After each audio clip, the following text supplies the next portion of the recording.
Chair Lear, let's move on to Law and Licensing Committee report and recommendations.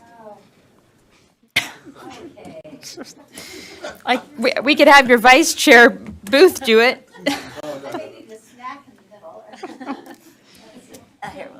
So we'll start on 2. All right. The first item is item 2.1. It's a waiver request for Ames. And the motion is, and this had to do with the same waivers we've seen before, a school that's asking for a waiver, partial waiver of health requirement and a waiver of an art requirement because they work with college campuses and students get those credits through that. So the committee moves that the board approve the waiver requirement, the waiver, not requirement, of certain requirements in R277-700 for the Academy for Math, Engineering, and Science. Thank you. There's a motion on the floor that the board approves the waiver of certain requirements in R277-700 for the Academy for Math, Engineering, and Science. Is there discussion to the motion? Seeing Yes. none, yes. And Laura Belknap, I believe. Board Yes. Member Belknap? Thank you, Vice Chair. Was there any discussion that they would still graduate with a minimum of 24 credits that are required by the state? I think so. Please, may we Michelle. ask Oh. Michelle, yes. Assistant Attorney General Buse, to come forward? This is Michelle Buse, Assistant Attorney General. Yes, they replaced those credits with engineering credits. Yes, that's right. So they do Thank you. graduate with that. Thank you. And Thank you so much. another comment on that, I also do work for Ames, so I recuse myself, and I will recuse myself from the vote. Okay, do you have that recorded? Okay, thank you. Seeing no other lights, please vote. All those in favor? Aye. Those opposed? Aye. I think I was supposed to I should have repeated that one. You're good. Did I need to repeat that? Okay. Chair Lear?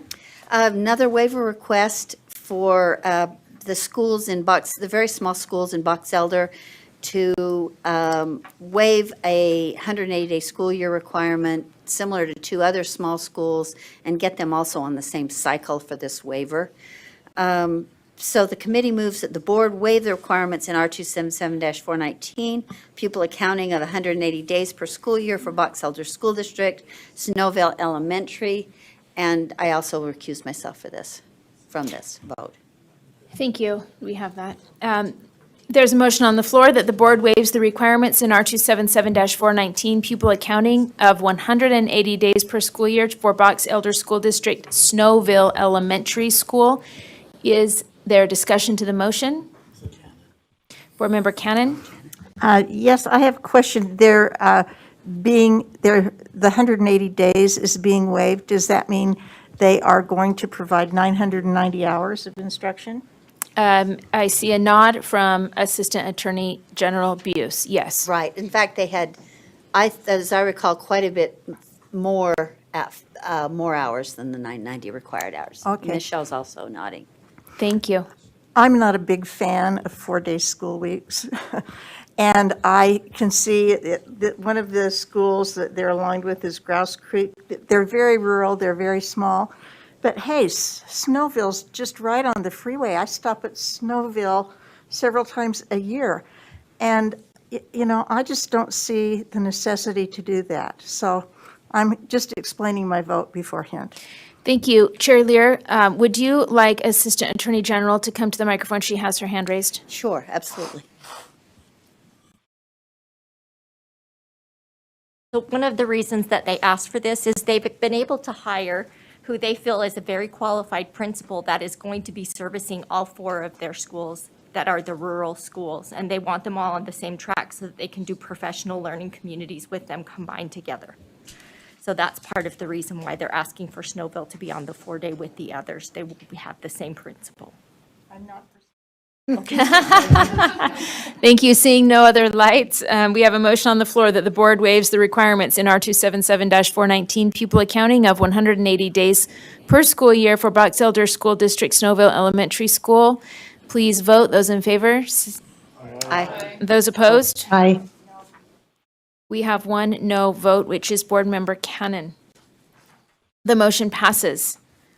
Item Member- 2.3 is R277-116, audit procedure, amendment and continuation.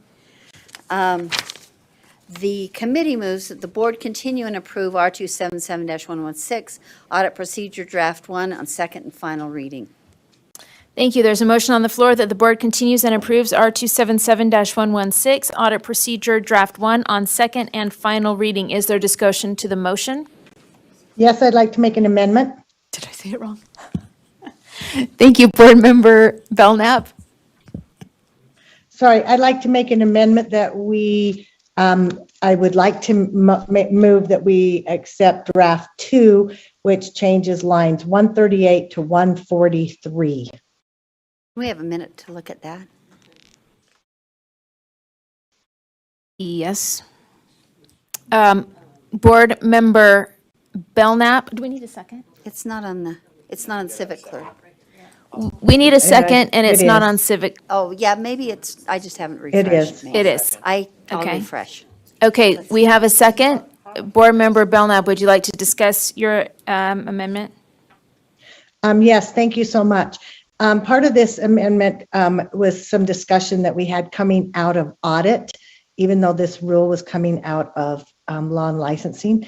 And on 138 to 143, it actually is, what if clients don't cooperate when they're asked to cooperate with an audit? And so number 2 and number 3 are some correct or directions that we could take as an audit committee. Thank you. Other discussion to the motion? Seeing no lights, please vote. Those in favor of the amendment? Aye. Those opposed? Board Member Cannon is opposed? No. No, I'm in favor. Are we voting on the amendment or? The amendment, Okay, yes. I'm in favor of the amendment. Then that passes unanimously. So then we're done. We don't have to go back to the original, right? We just Go back to draft 2. Draft 2. Oh, I thought you Okay, said draft so 3. there's a motion on the floor that the board continues and approves R277-116 audit procedure draft 2 on second and final reading. Is there discussion to the motion? As amended. Is there discussion to the motion? Thank you. Please vote. Seeing no other lights, please vote. Those in favor? Those Aye. opposed? The motion passes unanimously. Thank you, Chair Lear. Item 2.4, this would be R277-123. This is a process for members of the public to report violations of statute and board rule. It's a new rule, and the process is required in the, apparently required in the statute.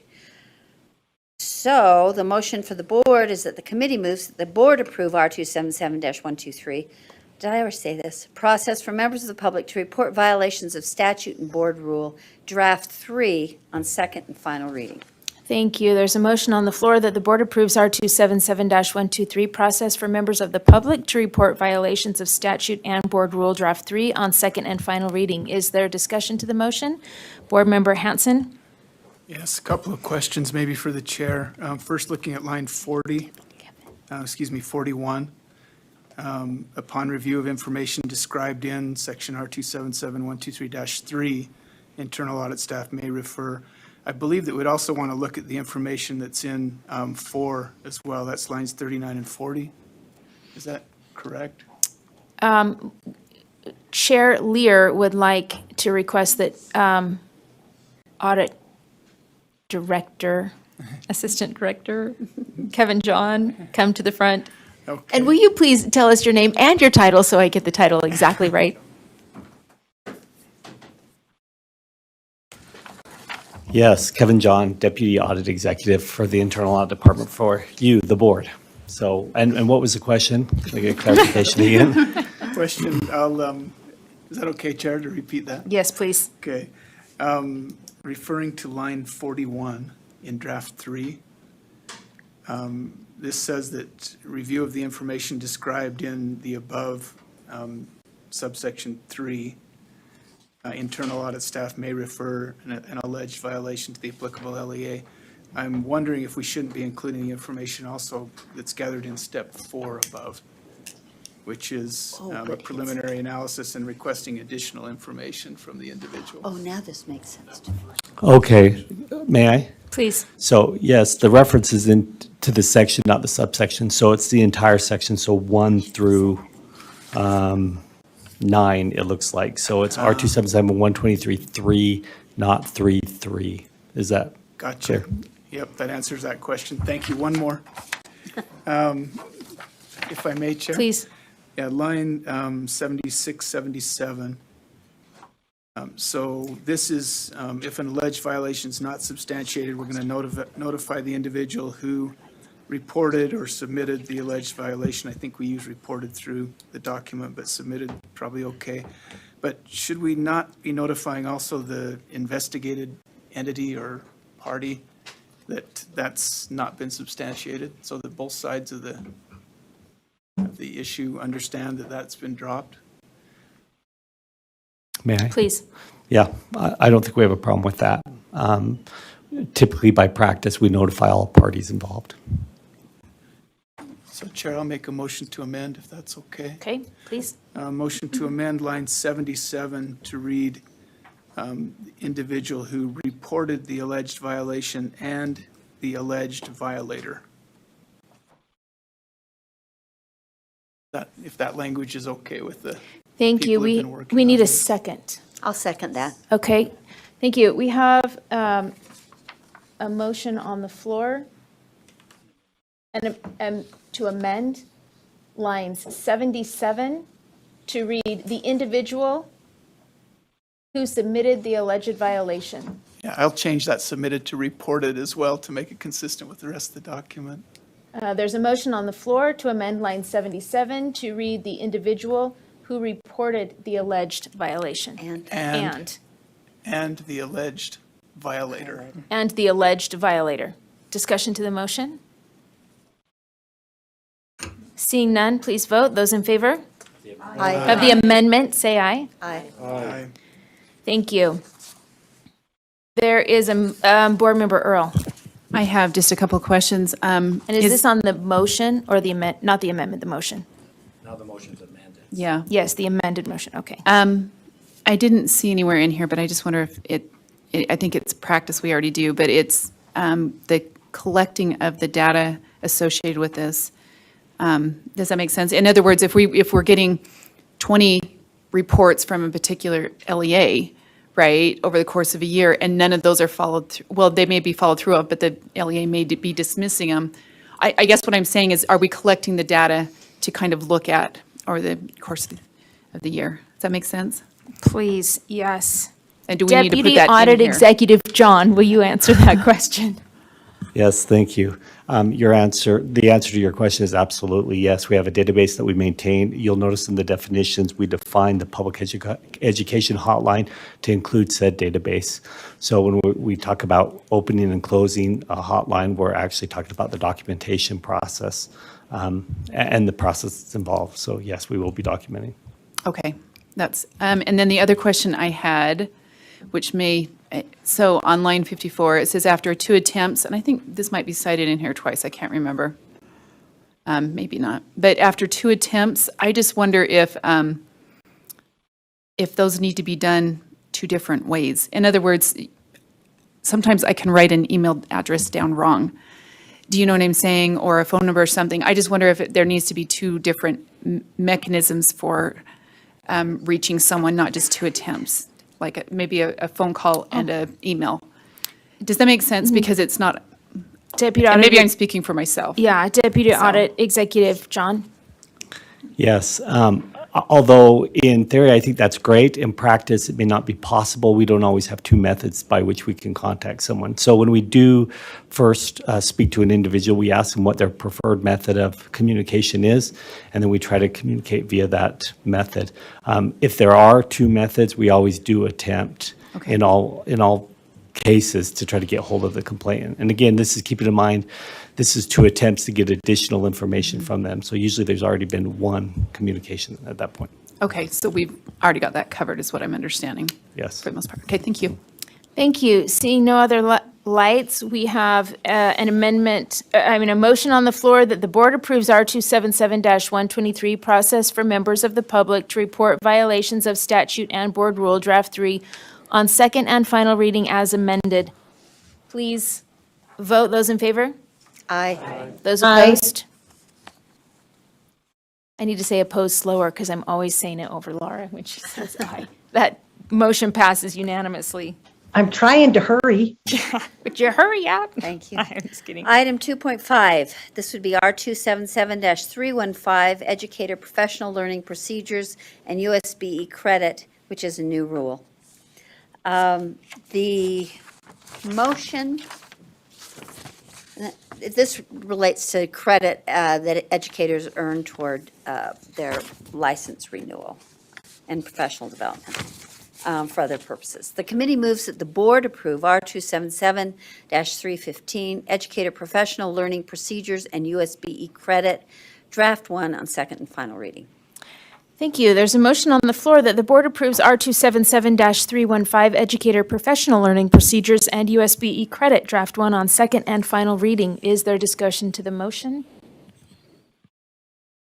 Seeing no lights, please vote. Those in favor, say aye. Aye. Aye. Those opposed? The motion passes unanimously. Item 2.7, R277-914, Career and Technical Student Organizations. This is an amendment and a continuation, prompted by the continuation. The motion is that the committee moves that the board continue and approve R277-914, Career and Technical Student Organizations, Draft 2 on second and final reading. Thank you. There's a motion on the floor that the board continues and approves R277-914, Career and Technical Student Organizations, Draft 2 on second and final reading. Is there discussion to the motion? Seeing none, please vote. Those in favor? Say Aye. aye. Aye. Those opposed? The motion passes unanimously. Item 2.8, Sunset Review and Recommendation for Hospitality and Tourism Management Career and Technical Education Pilot Program. The committee moves that the board recommend that the legislature continue the Hospitality and Tourism Management Career and Technical Education Pilot Program and account for an additional 2 years in Utah Code and not allow the program to sunset.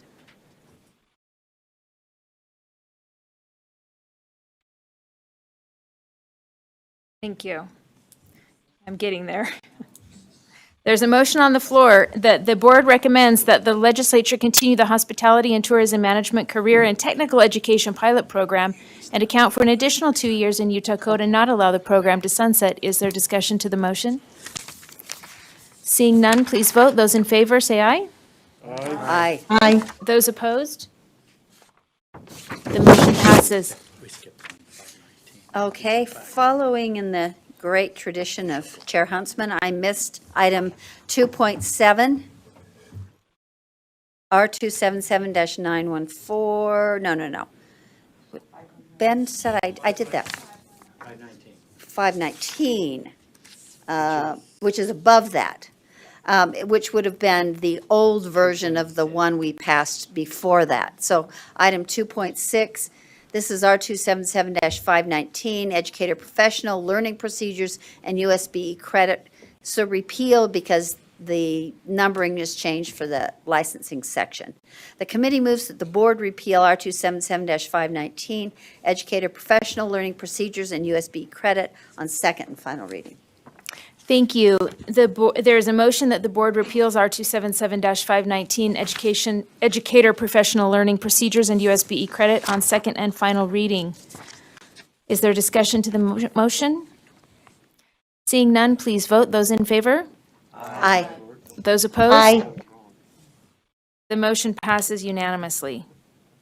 Item 2.9, which is an online licensure new rule having to do, as I'm recalling, no, never mind. The committee moves that the board approve R277-312 online licensure draft 2 on second and final reading.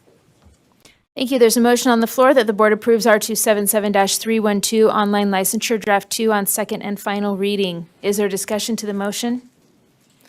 Seeing none, please vote. Those in favor? Aye. Those opposed? The motion passes unanimously. And similar to our last issue, this is a repeal of the old 500 series. R277-512, online licensure repeal. The committee moves that the board repeal R277-512, online licensure on second and final reading. Thank you. There's a motion on the floor that the board repeals R277-512 online licensure on second and final reading. Is there discussion to the motion? Seeing none, please vote. Those in favor? Aye. Opposed? The motion passes unanimously. Thank you. Item 2.11, this is R277-106, Utah Professional Practices Advisory Commission appointment process, an amendment, and a continuation. The committee moves that the board continue and approve R277-106, Utah Professional Practices Advisory Commission appointment process, draft 1, on second and final reading. Thank you. There's a motion on the floor that the board continues and approves R277-106 Utah Professional Practices Advisory Commission appointment process, draft 1, on second and final reading. Is there discussion to the motion? Seeing none, please vote. Those in favor? Aye. Aye. Those opposed? The motion passes. 2.12 item, R277-321, Paraeducator to Teacher Scholarship Program, a new rule. The committee moves that the board approve R277-321, Paraeducator to Teacher Scholarship Program, Draft 1, on second and final reading. Thank you. There's a motion on the floor that the board approves R277-321 Paraeducator to Teacher Scholarship Program, Draft 1, on second and final reading. Is there discussion to the motion? Seeing none, please vote. Those in favor? Aye. Aye. Those opposed? And item 2.13, similarly, we are removing the previous rule from the old licensing series, R277-526, Paraeducator to Teacher Scholarship Program, proposed repeal.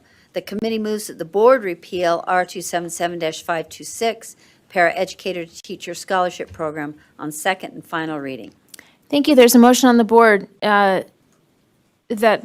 there's a motion on the floor that the board repeals R277-526 Paraeducator to Teacher Scholarship Program on second and final reading. Is there discussion to the motion? Seeing none, please vote. Those in favor? Aye. Aye. Those opposed? The motion passes. Thank you. Item 2.14, R277-324, paraprofessional, paraeducator programs, assignments and qualifications. This is an amendment and a continuation. The committee's motion is that the board continue and approve R277-324 paraprofessional/paraeducator programs, assignments and qualifications, draft 3, on second and final reading. Thank you. There's a motion on the floor that the board continues and approves R277-324 paraprofessional, paraeducator programs, assignments, and qualifications, draft 3, on second and final reading. Is there discussion to the motion? Board Member Hymas? Sorry, I just had a question. I know there's 5 drafts on there. Is now the time to look at that, Amend amend? to draft 5. Okay.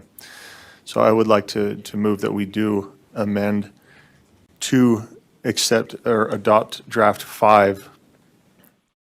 Thank you. There's a motion on the floor to amend R277-324 to adopt draft 5.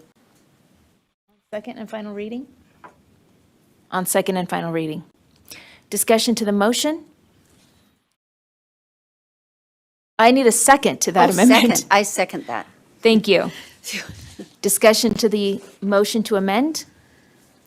Seeing, would you like to speak, Board Member Hymas? It's Matt's motion, so. If that's okay, yes. I Please. just briefly, I think that this offers some clarity to what's been going on. There's been a lot of feedback on this rule, and I especially want to thank Chair Lear and her work on getting this put together. But with this, I do have a question that goes along with this. I'd like to direct staff to continue on this and I don't know if this is the time to do that or not, to offer a directive. Is I that, think we have to vote on the amendment. okay. Yeah, we have to vote on the amendment first, right? Okay. What's that? You have to stay on the amendment. Yeah, so we Okay. have to vote on the amendment first. Thank you. Board Member Hanson? Just a question. I looked at this last night and it was on draft 4. I wondered, since we haven't really had a chance to look at draft 5, if we could just have an explanation of what the changes are from 4 to 5 to help us Sure. with that. I Chair could do- Lear, would you like to do that? Yeah, if I could do the whole spiel, then I think it will be in the mix, if that's okay. The spiel would be fine. Please, Chair Lear. Thank you. I wrote these 2 pages out and you're not letting me. Oh, spiel away on your 2 pages. I will spiel quickly. Thank you. I just wanted to say, and thank you, Matt, for making that motion, but there was extensive discussion of this rule. Unfortunately, not till after the committee passed it, but kudos to a lot of people who listened and made changes quickly. We discussed this with USSA, USBA, a representative of the Disability Law Center Board, the Utah Association of Charter Schools, Dr. David Forbush at USU, who's both a practitioner and a policymaker in special education, Allison Sorensen, who's with Education Opportunity for Every Child, charter school parents and traditional school parents, sometimes students with disabilities, Dr. Joel Coleman, representing USDB, educators, also with children with disabilities, USEEP, who's the advisory committee to the board, and individual USEEP members, and then also some students. So this had extensive input, again, late in the process, but still very thoughtful. I asked emailers to give us specifics about what they would change, and many of them were really good in terms of not just saying, I hate this or I oppose this, but here are some changes that could be made. We were, with the great help of Dr. Leah Voorhees, also considering those proposals in light of what IDEA requires.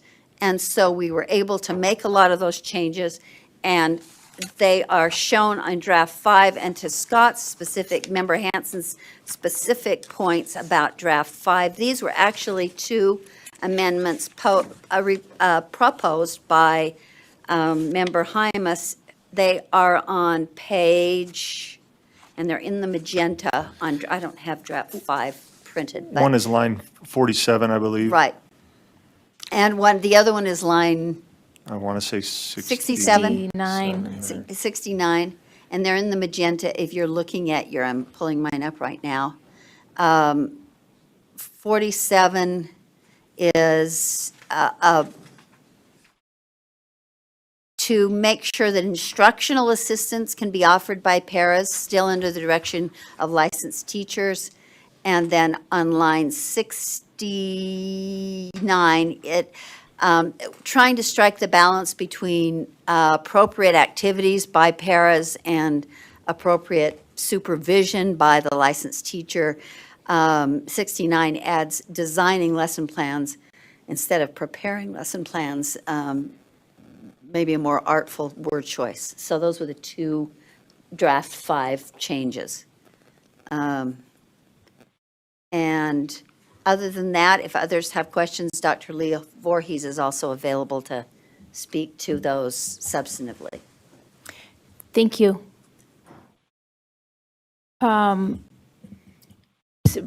Chair Huntsman? Thank you, Vice Chair. I'd like this question to go to Dr. Voorhees.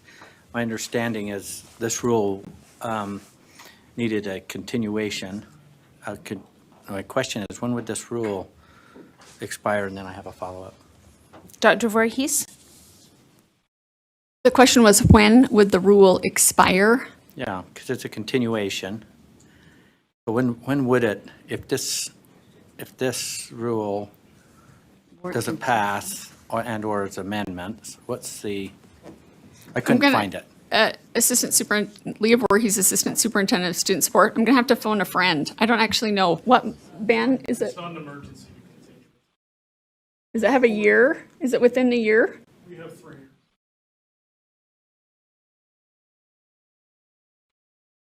That helps. Part of my concern was when does it expire? Because so much input, and I want to, if I could, acknowledge all of those that participated in this, and it's one of the reasons that speaks to the change that we had as a board.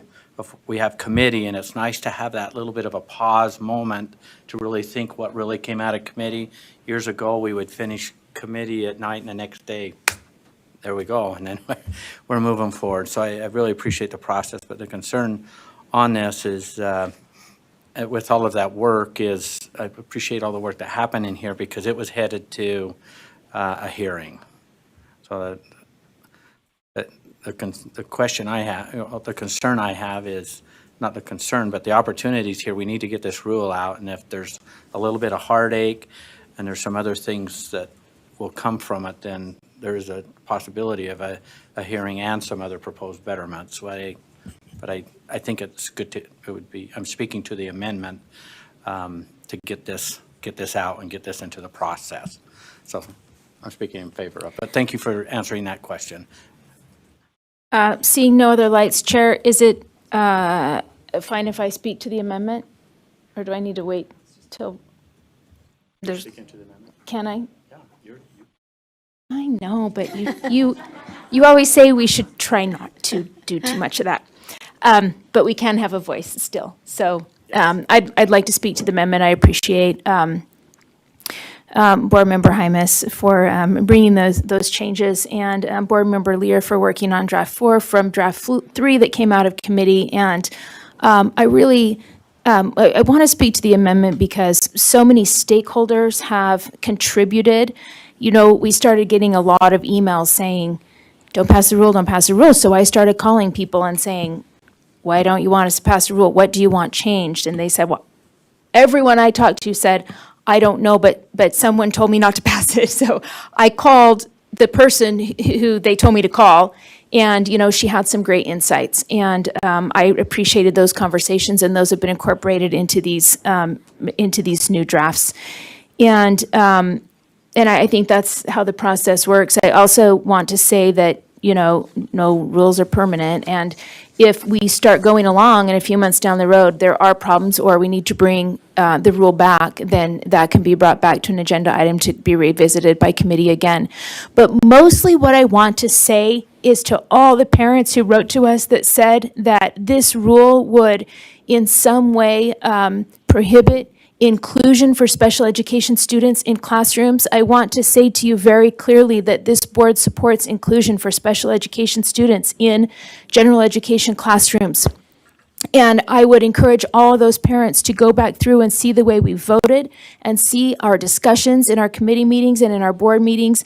And to also please remember that we have taken our special education advisory boards, we've got a parent who's the president of that, recommendation to ask that all of our staff look at helping and training all of our LEAs to create policies that would increase inclusion for special education students in classrooms.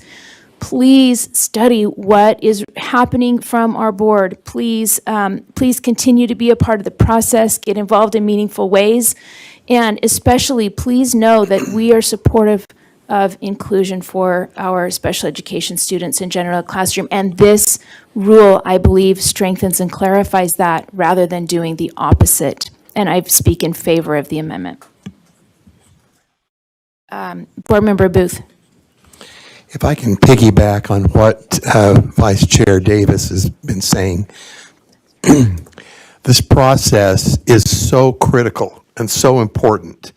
And the involvement, certainly, of the several thousand parents who've been signing petitions and been talking and communicating, the excellent response from staff, the members of the committee, the people from so many organizations that have been involved in this process. This is what we're about. this is how we arrive at best decisions for students. I want to just compliment everyone that has been involved and been willing to step forward.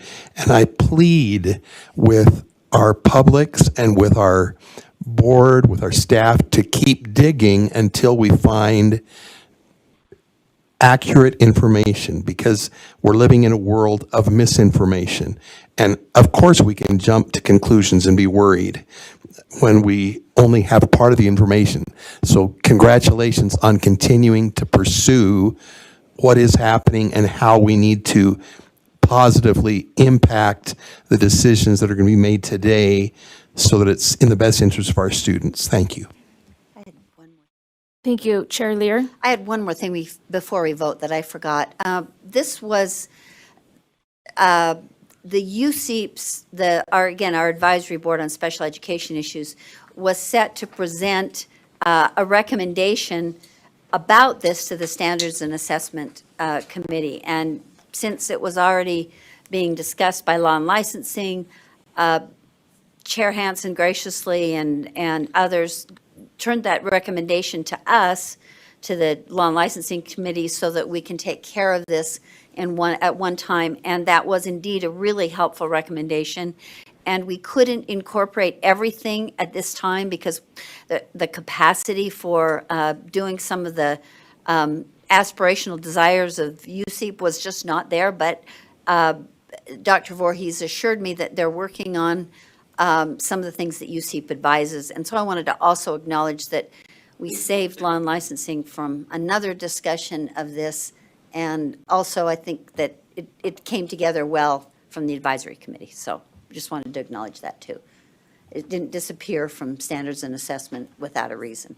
Thank you. Seeing no other lights, there's a motion on the floor. Did you say? There's a motion on the floor that the board continues and approves R27-324 paraprofessional, paraeducator programs, assignments, and qualifications, draft 5 on second and final reading. Point of order, I think we need to amend the original motion. We're on the amendment. The amendment is draft 5. The Okay, so original we're motion voting- is draft 3. So we're voting now just to amend? Yes. Okay. Those in favor, say aye. Aye. Those opposed? The motion passes unanimously.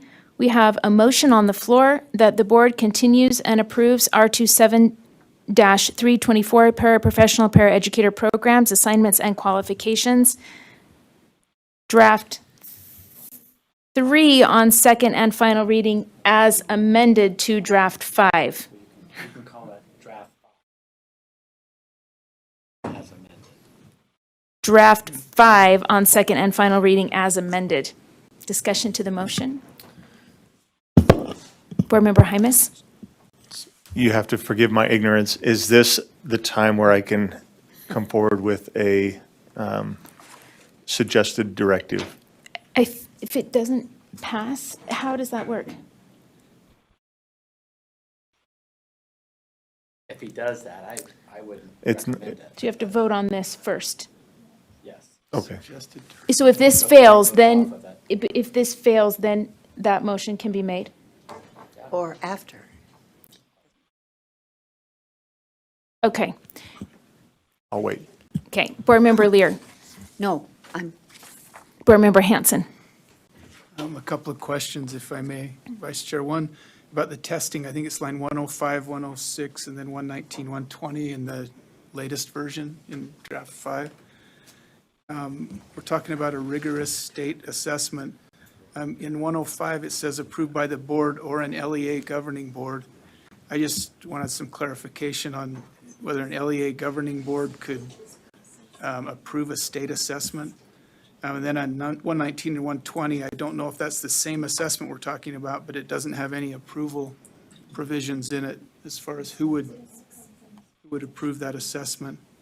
Can you help me to understand those two? Dr. Voorhees? Yes, thank you, Vice Chair. So that's a very good question. The test that paraprofessionals who are paid for with Title I school wage or targeted assistance program is a paraprofessional praxis test. So I think the question is, and this particular language is not new, I think the state reference is that the staff of the board has reviewed that test and determined that it meets the ESSA requirements, which is how we got to that paraprofessional praxis test. And then what was this, line 119? Yeah, 119, 120, we referred to another test or the same test, I don't know. So the rigorous state would be the same, but if an LEA approved a test that met the same ESSA requirements, that would be the local assessment. As opposed to creating. Is your question, did the locals create it versus approve it? Is that the question? I think if you can just tell me that we have a system right now for this assessment that's working and those approvals are being properly done, that's fine. It was confusing to me to look at those two lines and see what kind of test is this, who's going to approve it. To be honest, the state part is working great. If LEAs are approving a separate test, that is something we'd have to ask Val Murdoch, who is our Title I monitoring specialist, because she's the individual in the agency that monitors this. Because as far as the LEA, if there are LEAs who have approved a test, I do not know about that. Okay, just to follow up then, I guess, is the system currently working? I know this is old language. Is the system currently working, and do we have reservations about that should be cleaned up right now while we're revising this? I have not had reservations. I appreciate you bringing the question forward. One of the reasons that we articulated that we changed the title of this section and the language in 98 and 99 is because the part of this section that LEAs had questions about was which schools using Title I money had to follow these requirements. So the part of this section that we worked really hard to clarify was not actually the part you're asking about. I realize that. But, and we've had really good feedback from LEAs that we did make the money issue more clear. But I really would have to go back to Val Murdoch to find out about the assessment piece. Okay, I'll forego a motion to amend on that, and if we've been living with this language and there's a system that seems to be working right now, but maybe we can put that on the list. Another question, Chair? Please. That's okay. Funding, 135 on number 4, it's probably 136. 5, I guess. Funding distribution. Okay, it says that the funding shall be provided under 53F to 411 equally to schools identified. How's it equally? If there's 10 schools and they each get a tenth of the money, or is it? So it's not by head count or? Nope. Yep. It's by It's school. divided by school. Okay. And then the reporting requirements at the end of this, it looks like we've stricken most of those. I just wondered, we have some reports on the training. Do we know which teachers are supervising which paras with the reporting that's required under this rule? We have those records? Vice Chair, to respond. Please. So R277-750 has required for a while that if USBE requests that information, that it would be given to us. And so LEAs are keeping track of that information, yes. We do not have it unless we have asked for it. Okay, but they're aware that there's a Yes, requirement. but we that have should be actually asked maintained. for it in a couple of cases, and in some cases received it, in some cases had to work with the LEA to get that system in place. Okay, thank you. I appreciate the information. Thank you, Vice Chair. Thank you. Seeing no other lights on the floor, Got one. Board Chair, Hanson. And this is a question of procedure also, and maybe Dr. Voorhees can answer this. To Matt's request earlier, it's like, do we put this in an amendment? How do we get to this space? And normally we don't have in a rule something that says, I want to direct staff to do something. Usually we ask staff to do something and it comes back to a body. It'll either come back to the committee or come back to the rule, but I don't want to leave him hanging in the public because he started down this path. So to help with this process, my understanding is you're wanting staff to assist LEAs in with clarity on some process. Is that, Yeah, if I could, just, before we get off this rule, Right. we got to get this out. yeah, and I want to be brief. Okay? There's just, Sure. there has been a lot of unclarity, and you mentioned here that you ask LEAs for information, and they give you information, and then is that the point where you look at that information and say, well, that's not what we're asking for? Like, what, I'd love to have staff have some sort of documentation that has like time and number of hours that they were trained by who, this fulfills this requirement. Do we have that? And if not, can we create something like that so the LEAs are not confused on what they're expected to give, right? Instead of just saying, well, we want you to give us some documentation. They say, what kind? We just say all of it. You know what I mean? I wish there was some sort of clarity for LEAs to know exactly what they need in order to be compliant with the rule. Is that? Good question. Dr. Voorhees, I know you have an answer to this question because I just asked it myself today, so please. Thank you. Yes, Board Member Hymas. So we actually have model provider logs, is what we call them. We have model forms that we do share with LEAs upon request if they have a question about, well, what would this look like? And we did actually not create them. The LEAs themselves created them. They sent them to us, and then we shared them with other LEAs. Some LEAs have online IEP and student information systems that records all the information and tracks providers providing services and receiving training. And so they don't use those forms and haven't requested them. But we do have models that we share upon request. If you would like us to make a template that we put on our website, we'd be happy to do that if there was like, if what you're asking is one version that everyone models after, we'd be happy to do that.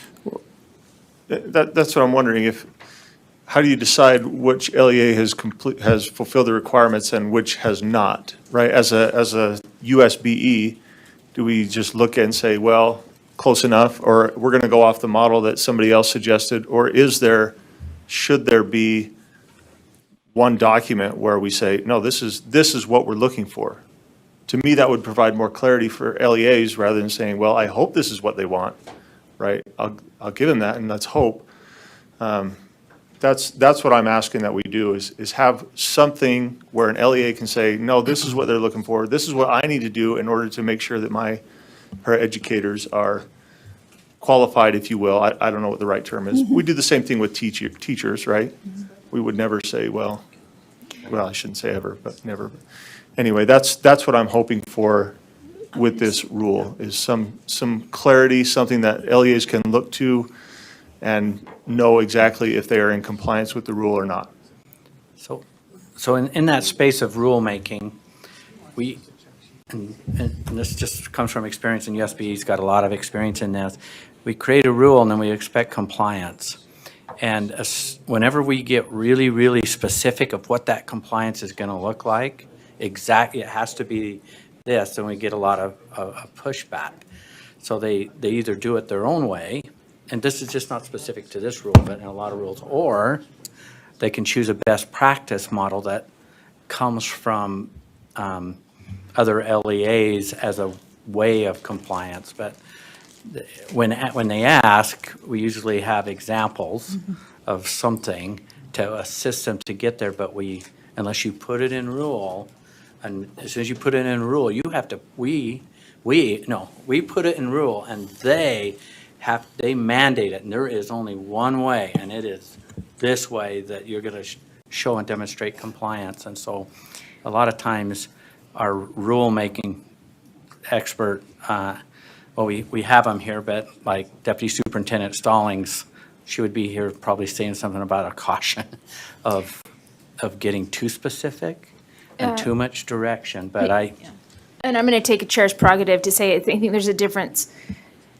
I'm going to summarize what I think I hear you saying, and I think there's a difference between the how and the what. And so the how is going to look different for a variety of LEAs because they all have different types of programs. But the what is really the crux of what we're asking for, which is going to come down, if I understand correctly, to the basic, date and amount and the basic topic or content. And so that's what we need to put in writing somewhere, if it isn't already in writing somewhere, and then provide the model form or the sample form that's, I asked for today myself, and it's actually quite a simple form, but I hear you saying you want that to be easily found, not necessarily just have to be asked for. So, Dr. Voorhees? To all three of your points, as a result of whatever direction you go with the rule, we will be updating the paraeducator handbook, and we could very easily specify exactly your point, Vice Chair Davis. It's the who, the when, the amount, and the what, the content or the topic, as the required documentation in that handbook. One last comment, Please. please. In the short time that I've been on the board, I've just heard too many schools say, I didn't know you were looking for that, or I didn't know you wanted that. And I think it would be easy for me to say, then, find it, figure it out. But if it's a one-time thing, or, like I said, I haven't even been here a full year yet, and we've heard it a handful of times. And so I think some clarity would be helpful to our LEAs. Thank you. Thank you. Board Member Lear, did you have another? Since you're calling me, I just hope that it's a template and not a mandate. It's a template, a model form that can be used by LEAs, not a requirement that a form is used. Makes them buy a new program or such, yes. I think, yeah. That's what everybody intends in their directive to LEA staff, is that right? Is that what I hear? That's what I'm hearing. That's what I'm intending. I'm seeing a nod from the requester, although it's not an official motion. So does that need to be, Chair Huntsman, and it can just be a request? it's already heard. And doesn't seem that there's any argument.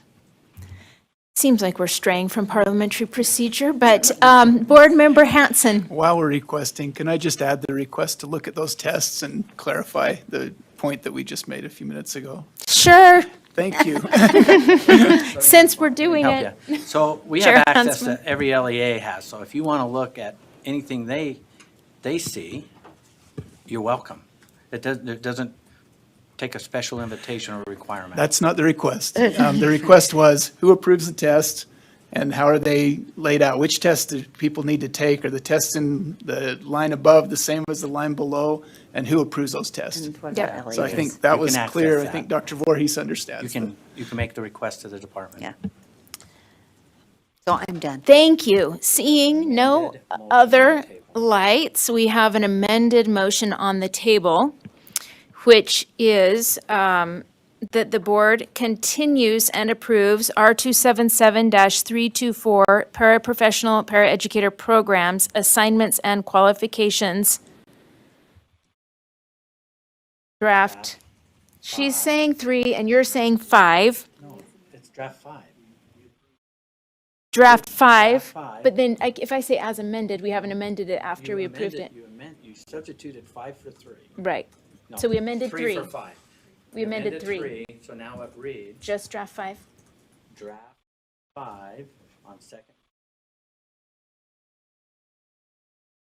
Draft Did I say it 5. wrong? We haven't amended draft 5.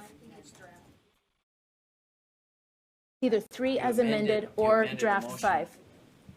It has to be 3 as amended or draft 5. I believe. Am I wrong? Tell me I'm wrong.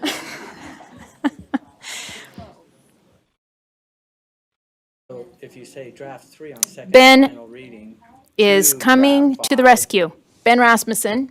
Thank you. So you just want to say draft 5. You haven't amended draft 5, but you substituted Correct. draft Right. 5 for draft 3. Thank Ben you. Rasmussen. Thank you. We have a motion on the floor that the board continues and approves R277-324, paraprofessional, paraeducator programs, assignments, and qualifications, draft 5 on second and final reading. Please vote. Those in favor? Aye. Aye. Those opposed? It's a Labor Day miracle. All right, let's move on.